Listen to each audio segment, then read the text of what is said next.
गगनबावडा तालुक्यातील साखरी येथे घरावरून पाय घसरून पडल्याने एक जण जखमी। गगनबावडा तालुक्यात मुसळधार पावसाने वादळी वाऱ्यासह थैमान घातले आहे। साखरी येथील पांडुरंग विष्णू मेंगाणे यांच्या घरावरील कौले वादळी वाऱ्याने उडून गेल्याने ते घरावरील कौले बसवत असताना अचानक पाय घसरून खाली जमिनीवर पडले।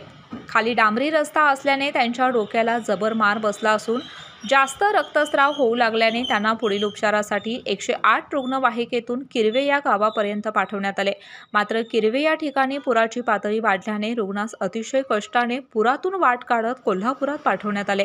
यावेळी रुग्णवाहिकेचे doctor Suraj Nalawade, doctor Poonam Magdum, pilot Satish Kamble, Bharat Patil, Kirve गावचे पोलीस पाटील प्रशांत पाटील आदींनी सहकार्य केले।